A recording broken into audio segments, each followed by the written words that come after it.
ओम brim Brihaspati नमः। आप सभी का हार्दिक स्वागत है आपके अपने चैनल कृष्ण सखी स्टोरीज पर। आज की इस वीडियो में मैं आपको संपूर्ण बृहस्पति व्रत कथा सुनाऊंगी, बृहस्पति चालीसा पाठ और बृहस्पति भगवान की आरती सुनाऊंगी। तो आइए पूर्ण भक्ति भाव और श्रद्धा के साथ बृहस्पति भगवान की कथा का श्रवण करते हैं। प्रेम से बोलिए बृहस्पति भगवान की जय। एक समय की बात है, भारतवर्ष में एक राजा राज्य किया करता था। वह बड़ा ही प्रतापी और दानी राजा था। वह प्रतिदिन मंदिर में दर्शन करने जाता और ब्राह्मण गुरुओं की सेवा किया करता था। उसके द्वार से कोई भी मांगने वाला निराश नहीं लौटता था और वह प्रत्येक गुरुवार को भगवान बृहस्पति जी का व्रत करता और पूजन किया करता था। हर दिन वह गरीबों की सहायता करता, परंतु यह बात उसकी रानी को अच्छी नहीं लगती थी। ना तो वह व्रत किया करती थी और ना ही किसी को पैसा दान में दिया करती थी, और राजा को भी ऐसा करने से सदैव मना किया करती थी। एक समय की बात है, जब राजा शिकार खेलने वन को गए थे तो घर पर रानी और केवल दासी ही थी। उस समय भगवान गुरु बृहस्पति एक साधु का रूप धारण कर राजा के द्वार पर भिक्षा मांगने आए। रानी से भिक्षा मांगी तो वह कहने लगे, हे साधु महाराज, मैं इस दान पुण्य से तंग आ गई हूँ। मेरे से घर का ही कार्य समाप्त नहीं होता, तो मैं ये दान पुण्य किस प्रकार कर पाऊंगी। इस कार्य के लिए तो मेरे केवल पति देव ही बहुत हैं। अब आप इस प्रकार की कृपा कीजिए कि मेरा सारा धन नष्ट हो जाए और मैं आराम से रह सकूं। तब साधु के वेश में बृहस्पति भगवान बोले, हे देवी, तुम तो बड़ी विचित्र हो। संतान और धन से भला कोई दुखी होता है? इसको तो सभी चाहते हैं। पापी भी पुत्र और धन की इच्छा करता है। अगर तुम्हारे पास धन अधिक है तो तुम भूखे मनुष्यों को भोजन कराओ, प्याऊ लगवाओ, ब्राह्मणों को दान दो, कुआं, तालाब, बावड़ी, बाग, बगीचे आदि का निर्माण करो, निर्धन मनुष्यों की कुंवारी कन्याओं का विवाह कराओ, धर्म आदि कार्यों में धन खर्च करो। इस प्रकार के कार्यों से तुम्हारे कुल का और तुम्हारा नाम परलोक में सार्थक होगा और तुम्हें स्वर्ग की प्राप्ति होगी। परंतु इन सब बातों का रानी पर कोई प्रभाव न पड़ा। वे कहने लगी, हे साधु महाराज, मुझे ऐसे धन की आवश्यकता नहीं जिसको मैं और मनुष्यों को दूं और जिसको संभालने में मेरा सारा समय नष्ट हो जाए। साधु महाराज ने कहा, देवी, तुम्हारी ऐसी इच्छा है तो ऐसा ही होगा। मैं तुम्हें जैसा बताता हूँ तुम वैसा ही करना। बृहस्पतिवार के दिन घर को गोबर से लीपना,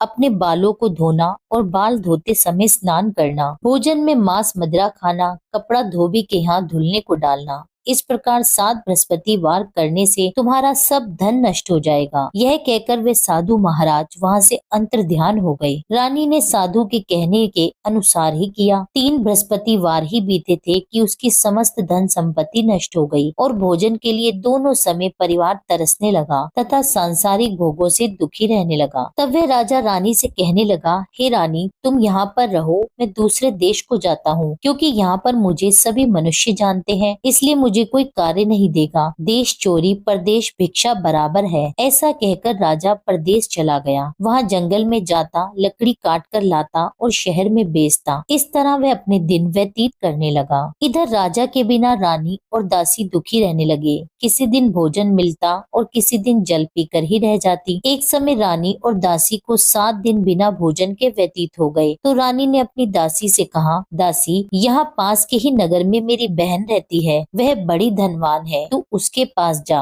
और वहाँ से 5 सेर भेजर मांग कर ला, जिससे कुछ समय के लिए हमारा गुजारा हो जाएगा। इस प्रकार रानी की आज्ञा मानकर दासी रानी की बहन के पास गई। उस समय रानी की बहन पूजन कर रही थी, क्योंकि उस रोज बृहस्पतिवार का दिन था। जब दासी ने रानी की बहन को देखा तब उससे बोली, हे रानी, मुझे तुम्हारी बहन ने भेजा है, मुझे 5 सेर भेजर दे दो। इस प्रकार दासी ने कई बार कहा, परंतु रानी ने कोई उत्तर नहीं दिया, क्योंकि उस समय वह बृहस्पतिवार की कथा सुन रही थी। इस प्रकार जब दासी को किसी भी प्रकार का कोई उत्तर नहीं मिला तो वह बहुत दुखी हो गई और दुखी मन से रानी के पास लौट आई और कहने लगी, रानी, आपकी बहन तो बहुत धनी है, परंतु वे छोटे लोगों से बात नहीं करती। मैंने उन्हें कई बार कहा तो उन्होंने कोई उत्तर नहीं दिया, तो मैं वापस चली आई। रानी बोली, हे दासी, उसका कोई दोष नहीं है। जब बुरे दिन आते हैं तब कोई सहारा नहीं देता। अच्छे बुरे का पता विपत्ति में ही लगता है। जो ईश्वर की इच्छा इच्छा होगी वही होगा, यह सब हमारे भाग्य का दोष है। इधर उस रानी की बहन ने सोचा कि मेरी बहन की दासी आई थी, किंतु मैं तो उससे कुछ बोली नहीं, इससे तो वह बहुत दुखी हुई होगी। यह सोच कथा को सुन और विष्णु भगवान का पूजन समाप्त कर वह रानी अपनी बहन के घर चल दी और आकर अपनी बहन से कहने लगी, हे बहन, मैं बृहस्पतिवार का व्रत कर रही थी। जब तुम्हारी दासी आई थी तब मैं कथा सुन रही थी, और जब कथा सुनते हैं तब ना तो उठते हैं और ना ही बोलते हैं, इसलिए मैं नहीं बोली।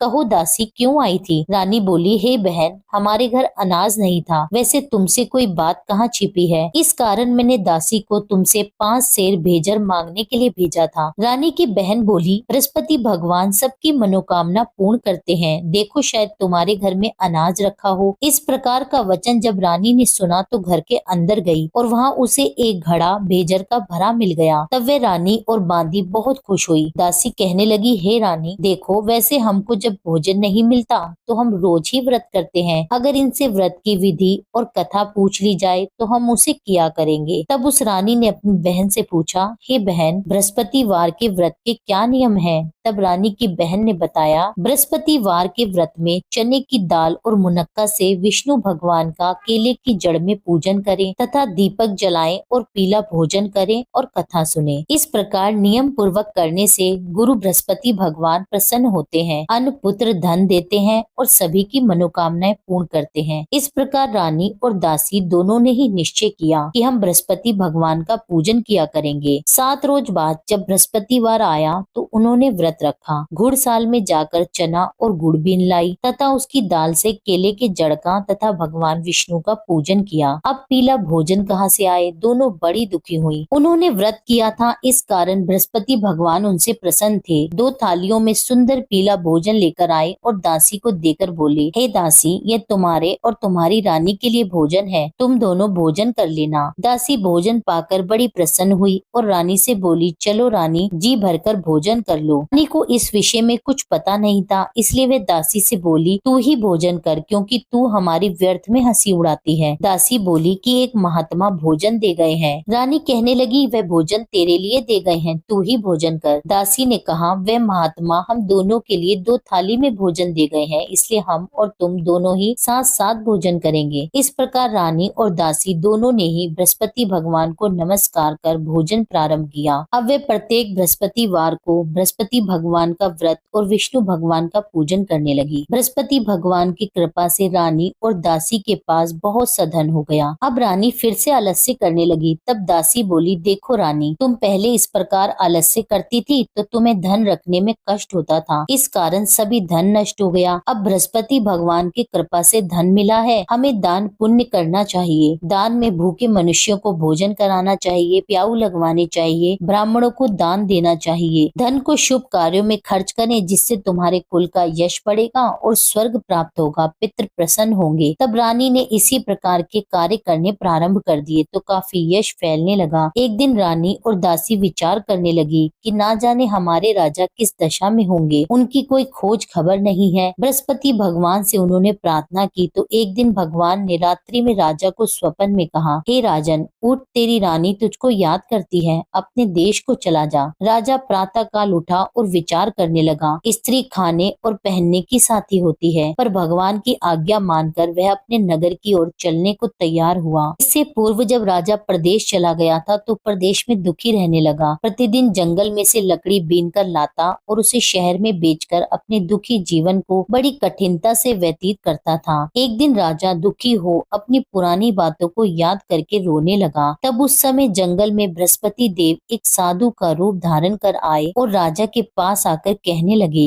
लकड़हारे, तुम इस सुनसान जंगल में किस चिंता में बैठे हो, मुझे बताओ। यह सुनकर राजा की आंखों में जल भर आया और साधु की वंदना कर बोले, हे प्रभु, आप सब कुछ जानने वाले हो। इतना कहकर साधु को अपनी कहानी सुना दी। महात्मा दयालु होते हैं वे राजा से बोले, हे राजन, तुम्हारी स्त्री ने बृहस्पति देव का अपमान किया था, जिस कारण तुम्हारी यह दशा हुई। अब तुम किसी प्रकार की चिंता मत करो, भगवान तुम्हें पहले से भी अधिक धन देंगे। देखो, तुम्हारी स्त्री ने बृहस्पतिवार का व्रत प्रारंभ कर दिया है और तुम मेरा कहना मानकर बृहस्पतिवार का व्रत करके चने की दाल और गुड़ को जल के लोटे में डालकर केले का पूजन करो, कथा कहो और सुनो। भगवान तुम्हारी सारी मनोकामनाओं को पूर्ण करेंगे। साधु को प्रसन्न देखकर राजा बोला, हे प्रभु, मुझे लकड़ी बेचकर इतना पैसा नहीं मिलता जिससे भोजन करने के उपरांत कुछ बचा सकूं। मैंने रात्रि में अपनी रानी को व्याकुल देखा है। मेरे पास कुछ नहीं है जिससे उसकी खोज खबर मंगा सकूं। फिर मैं बृहस्पति देव की कौन सी कथा कहूँ, यह भी मुझको पता नहीं है। साधु ने कहा, हे राजन, तुम किसी बात की चिंता मत करो। बृहस्पतिवार के दिन रोजाना की तरह लकड़ियां लेकर शहर को जाओ। तुमको रोज से दुगना धन प्राप्त होगा, जिससे तुम भली भांति भोजन कर लोगे और बृहस्पति भगवान के पूजन की सामग्री भी आ जाएगी। साधु बोले, बृहस्पति भगवान की कथा इस प्रकार है। प्राचीन काल में एक ब्राह्मण था। वह बहुत ही निर्धन था। उसकी कोई संतान नहीं थी। वह नित्य नियम से पूजा पाठ करता, परंतु उसकी स्त्री बहुत मलिनता के साथ रहती थी। वह ना तो स्नान करती और ना ही किसी देवता का पूजन करती। प्रातः काल उठते ही सबसे पहले भोजन करती, बाद में कोई अन्य कार्य करती थी। इससे ब्राह्मण देवता बड़े दुखी थे। बेचारे बहुत कुछ कहते थे, किंतु उसका कोई परिणाम न निकलता। भगवान की कृपा से ब्राह्मण की स्त्री के कन्या रूपी रत्न पैदा हुई और वह कन्या अपने पिता के घर में बढ़ने लगी। वह बालिका प्रातः स्नान करके भगवान विष्णु का जाप करने लगी, बृहस्पतिवार का व्रत करने लगी। अपने पूजा पाठ को समाप्त करके वह स्कूल को जाती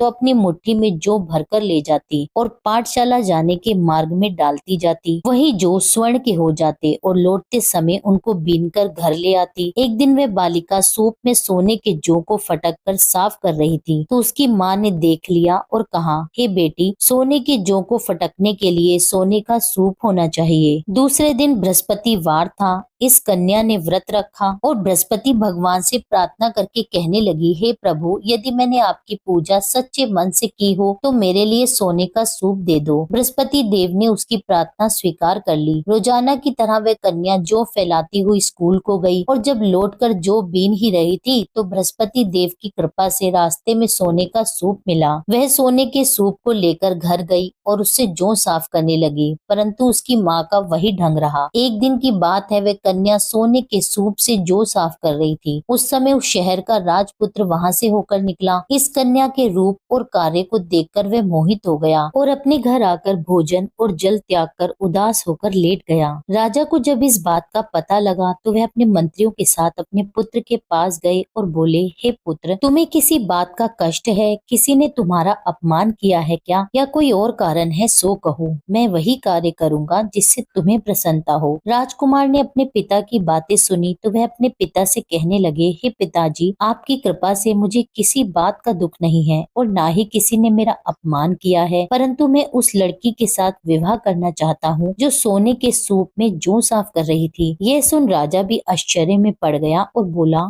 पुत्र, तुम इस तरह की कन्या का पता लगाओ, मैं उसके साथ तुम्हारा विवाह अवश्य करवा दूंगा। राजकुमार ने अपने पिता के वचन सुनने के पश्चात उस लड़की के घर का पता बतलाया। राजकुमार के बताए पते के अनुसार मंत्री उस लड़की के घर गए और ब्राह्मण कन्या का विवाह राजकुमार के साथ संपन्न करवाया। कन्या के घर से जाते ही पहले की भांति उस ब्राह्मण देवता के घर में गरीबी का वास हो गया। अब भोजन के लिए भी अन्न बड़ी मुश्किल से मिलता था। एक दिन दुखी होकर ब्राह्मण देवता अपनी पुत्री के पास गए। बेटी ने पिता को दुखी देखकर अपनी माँ का समाचार पूछा। तब ब्राह्मण ने सारा हाल कह सुनाया। कन्या ने बहुत सा धन देकर अपने पिता को विदा किया। इस तरह ब्राह्मण का कुछ समय सुख पूर्वक व्यतीत हो गया। कुछ दिन बाद फिर से वही हाल हो गया। ब्राह्मण फिर से अपनी कन्या के यहाँ आया और सभी हाल उससे कहा तो लड़की बोली, हे पिताजी, आप माता जी को यहाँ पर ले आइए, मैं उन्हें विधि बता दूंगी जिससे आपकी गरीबी दूर हो जाएगी। वह ब्राह्मण देवता अपनी स्त्री को साथ लेकर बेटी के घर पहुंचा तो पुत्री अपनी माँ को समझाने लगी, माँ तुम प्रातःकाल उठकर प्रथम स्नान करके भगवान विष्णु का पूजन करो, तुम्हारी सब दरिद्रता दूर हो जाएगी। परंतु उसकी माँ ने उसकी एक बात नहीं मानी और प्रातःकाल उठकर अपनी पुत्री और बच्चों का जूठन खा लेती थी। एक दिन उसकी पुत्री को बहुत क्रोध आ गया और एक रात कोठरी से सभी सामान निकाल दिया और उसमें अपनी माँ को बंद कर दिया। प्रातःकाल उस कोठरी में से माँ को निकाला और स्नान करा के पूजा पाठ करवाया तो उसकी माँ की बुद्धि ठीक हो गई। फिर प्रत्येक बृहस्पतिवार को वह व्रत रखने लगी। बृहस्पति व्रत के प्रभाव से उसकी माँ बहुत धनवान हो गई, पुत्रवती हो गई और बृहस्पति देव जी की कृपा से स्वर्ग को प्राप्त हुई और वह ब्राह्मण भी सुख पूर्वक इस लोक से सुख भोग कर स्वर्ग को प्राप्त हुए। इस तरह कहानी कहकर साधु देवता वहाँ से अंतर्ध्यान हो गए। धीरे धीरे अब समय व्यतीत होने लगा। फिर बृहस्पतिवार का दिन आया तो राजा जंगल से लकड़ी काट कर किसी शहर में बेचने गया। उसे उस दिन और दिनों की अपेक्षा अधिक धन मिला। राजा चना गुड़ आदि लाकर बृहस्पतिवार का व्रत करने लगा। उस दिन से उसके सभी क्लेश दूर हो गए, परंतु जब दोबारा बृहस्पतिवार आया तो वह व्रत करना भूल गया। इस कारण बृहस्पति भगवान नाराज हो गए। उसी दिन उस नगर के राजा ने विशाल यज्ञ का आयोजन किया था और शहर में यह घोषणा करवा दी कि कोई भी मनुष्य अपने घर में ना तो भोजन बनाए और न आग जलाए, समस्त लोग मेरे यहाँ ही भोजन करें। इस आज्ञा को जो नहीं मानेगा उसको फांसी की सजा दी जाएगी। इस तरह की घोषणा संपूर्ण नगर में करवा दी गई। राजा की आज्ञा अनुसार शहर के सभी लोग भोजन करने आए, लेकिन लकड़हारा कुछ देर से पहुंचा, इसलिए राजा उसको अपने साथ घर लिवा ले गया और ले जाकर भोजन करा ही रहा था तो रानी की दृष्टि उस खूंटी पर पड़ी जिस पर उसने अपना हार लटका रखा था। उसे वहाँ पर हार दिखाई नहीं दिया तो रानी ने हार की चोरी के अपराध में लकड़हारे को पुलिस बुलवाकर उसे जेल खाने में डलवा दिया। अब राजा जेल खाने में गया तो बहुत दुखी होकर विचार करने लगा, न जाने कौन से पूर्व जन्म के कर्म है जिसके कारण मुझे ऐसा दुख प्राप्त हो रहा है। फिर राजा उसी साधु को याद करने लगा जो जंगल में मिला था। उसी समय तत्काल बृहस्पति देव साधु के रूप में प्रकट हो गए और उसकी दशा को देखकर कहने लगे, अरे मूर्ख, तूने बृहस्पति देवता की कथा नहीं की, इस कारण तुझे दुख प्राप्त हुआ है। अब तू चिंता मत कर, बृहस्पतिवार के दिन जेल खाने के दरवाजे पर तुझे 4 पैसे पड़े मिलेंगे, उससे तू बृहस्पति देव की पूजा करना, तेरे सभी कष्ट दूर हो जाएंगे। बृहस्पतिवार के रोज उसे 4 पैसे पड़े मिले। राजा ने उसी पैसों की सहायता से अपना व्रत और पूजन किया। उसी रात्रि को जब राजा सो रहा था तो बृहस्पति देव ने राजा को स्वप्न में कहा, हे राजन, तुमने जिस आदमी को जेल खाने में हार की चोरी के अपराध में बंद कर रखा है वह निर्दोष है, वह राजा है, उसे छोड़ देना। रानी का हार उसी खूंटी पर लटका हुआ है, अगर तू ऐसा नहीं करेगा तो मैं तेरे राज्य को नष्ट कर दूंगा। राजा प्रातःकाल उठा तो रानी का हार खूंटी पर टंगा देखकर लकड़हारे को बुलाकर उससे क्षमा मांगी तथा राजा को योग्य सुंदर वस्त्र आभूषण देकर विदा किया। भगवान बृहस्पति देव की आज्ञा अनुसार राजा अपने नगर को चल दिया। राजा जब नगर के निकट पहुंचा तो उसे बड़ा ही आश्चर्य हुआ। नगर में पहले से भी अधिक बाग, तालाब, कुएं, मंदिर तथा बहुत सी धर्मशाला बने हुए थे। राजा ने पूछा कि यह किसका बाग और धर्मशाला है। तब नगर के सब लोग कहने लगे कि यह सब रानी और दासी का है। तो राजा को बड़ा आश्चर्य भी हुआ और गुस्सा भी आया। जब रानी ने यह खबर सुनी कि राजा आ रहे हैं तो उसने अपनी दासी से कहा, हे दासी, देख राजा हमें कितनी बुरी दशा में छोड़ गए थे, वह हमारे ऐसे हालात देखकर कहीं लौट न जाए, इसलिए तू द्वार पर ही खड़ी हो जा। रानी की आज्ञा सुनकर दासी द्वार पर ही खड़ी हो गई। जब राजा आए तो उन्हें अपने साथ लिवा लाई। तब राजा ने क्रोध करके अपनी तलवार निकाली और पूछने लगा, यह बताओ तुम्हें यह धन कैसे प्राप्त हुआ। तब रानी ने कहा कि यह सब धन बृहस्पतिवार के व्रत के प्रभाव से मिला है। तब राजा ने निश्चय किया कि 7 रोज बाद तो सभी बृहस्पति देव का पूजन करते हैं, परंतु मैं रोजाना दिन में 3 बार कहानी कहा करूंगा और रोज व्रत किया करूंगा। अब हर समय राजा के दुपट्टे में चने की दाल बंधी रहती तथा दिन में 3 बार कहानी कहता। एक रोज राजा ने विचार किया कि चलो अपनी बहन के यहाँ आवे। इस तरह निश्चय कर राजा घोड़े पर सवार हो अपनी बहन के यहाँ जाने लगा। मार्ग में उसने देखा कि कुछ आदमी एक मुर्दे को लिए जा रहे हैं, तो उन्हें रोक कर राजा कहने लगा, भाइयों, मेरी बृहस्पतिवार की कथा सुन लो। वे बोले, लो, हमारा तो आदमी मर गया है और इसको अपनी कथा की पड़ी है। परंतु कुछ आदमी बोले, अच्छा कहो, हम तुम्हारी कथा भी सुनेंगे। राजा ने दाल निकाली और जब आधी ही कथा हुई थी कि क्योंकि मुर्दा हिलने लगा और जब कथा समाप्त हुई तो राम राम कहकर वह मनुष्य खड़ा हो गया। आगे मार्ग में उसे एक किसान खेत में हल चलाता हुआ मिला। राजा ने उसे देखा और उससे बोला, अरे भाइयों, तुम मेरी बृहस्पतिवार की कथा सुन लो। किसान बोला, जब तक मैं तुम्हारी कथा सुनूंगा तब तक तो 4 हरिया जोत लूंगा। जा अपनी कथा किसी और को सुनाना। इस तरह राजा आगे चलने लगा। राजा के हटते ही बैल पछाड़ खाकर गिर गए तथा किसान के पेट में बहुत जोर से दर्द होने लगा। उस समय उसकी माँ रोटी लेकर आई थी। उसने जब यह देखा तो अपने पुत्र से सब हाल पूछा और बेटे ने सभी हाल अपनी माँ से कह दिया। तो बुढ़िया दौड़ी दौड़ी राजा के पास गई और उससे बोली, मैं तेरी कथा सुनूंगी, तू अपनी कथा मेरे खेत पे चलकर कहना। राजा ने बुढ़िया के खेत पर जाकर कथा कही, जिसके सुनते ही वे बैल खड़े हो गए और किसान के पेट का दर्द भी बंद हो गया। राजा जब अपनी बहन के घर पहुंच गया, बहन ने भाई की खूब मेहमानी की। दूसरे रोज प्रातःकाल राजा जगा तो वह देखने लगा कि सब लोग भोजन कर रहे हैं। राजा ने अपनी बहन से कहा कि कोई ऐसा मनुष्य है जिसने भोजन नहीं किया हो और मेरी बृहस्पतिवार की कथा सुन ले। बहन बोली, भैया, यह देश ऐसा ही है। पहले यहाँ लोग भोजन करते हैं, बाद में अन्य कोई कार्य करते हैं। अगर कोई पड़ोस में हो तो देखाऊं। वह ऐसा कहकर देखने चली गई, परंतु उसे कोई भी ऐसा व्यक्ति नहीं मिला जिसने भोजन न किया हो। अंत में वह एक कुम्हार के घर गई, जिसका लड़का बहुत बीमार था। उसे पता लगा कि उनके यहाँ 3 रोज से किसी ने भोजन नहीं किया है। रानी ने कुम्हार से कहा कि वह उसके भाई की कथा सुन ले। कुम्हार तैयार हो गया। राजा ने जाकर बृहस्पतिवार की कथा कही, जिसको सुनकर उसका लड़का ठीक हो गया। अब तो राजा की प्रशंसा होने लगी। एक दिन राजा ने अपनी बहन से कहा, बहन, हम अपने घर को जाएंगे, तुम भी तैयार हो जाओ। राजा की बहन ने अपनी सास से कही तो सास बोली, हाँ चली जा, परंतु अपने लड़कों को मत ले जाना, क्योंकि तेरे भाई के यहाँ कोई औलाद नहीं है। बहन ने अपने भाई से कहा, हे भैया, मैं तो चलूंगी मगर कोई बालक नहीं आएगा। राजा बोला, जब कोई बालक नहीं चलेगा तब तुम क्या करोगी? बड़े दुखी मन से राजा अपने नगर को लौट आया। राजा ने अपनी रानी से कहा, हम निर्वंशी राजा हैं, हमारा मुंह देखने का धर्म नहीं है और कुछ भोजन आदि भी नहीं किया। रानी बोली, हे नाथ, जब बृहस्पति देव ने हमें सब कुछ दिया है तो संतान भी अवश्य देंगे। उसी रात बृहस्पति देव ने राजा को स्वप्न में कहा, हे राजन, उठ, सभी सोच को त्याग दे, तेरी रानी गर्भ से है। यह बात सुनकर राजा बहुत खुश हुआ। 9वें महीने में रानी ने एक सुंदर पुत्र को जन्म दिया। तब राजा बोला, हे रानी, स्त्री बिना भोजन के रह सकती है, बिना कहे नहीं रह सकती। जब मेरी बहन आवे तो मुझसे कुछ मत कहना। रानी ने सुनकर हाँ कर दिया। जब राजा की बहन ने शुभ समाचार सुना तो वह बहुत खुश हुई और बधाई लेकर अपने भाई के घर आई। तब रानी ने कहा, घोड़ा चढ़कर तो नहीं आई, गधा चढ़ी आई। राजा की बहन बोली, भाभी, मैं इस प्रकार ना कहती तो तुम्हें औलाद कैसे मिलती? बृहस्पति देव ऐसे ही हैं, जिसकी जैसी मन में कामनाएं हैं सभी को पूर्ण करते हैं। जो सद्भावना पूर्वक बृहस्पतिवार का व्रत करता है, कथा कहता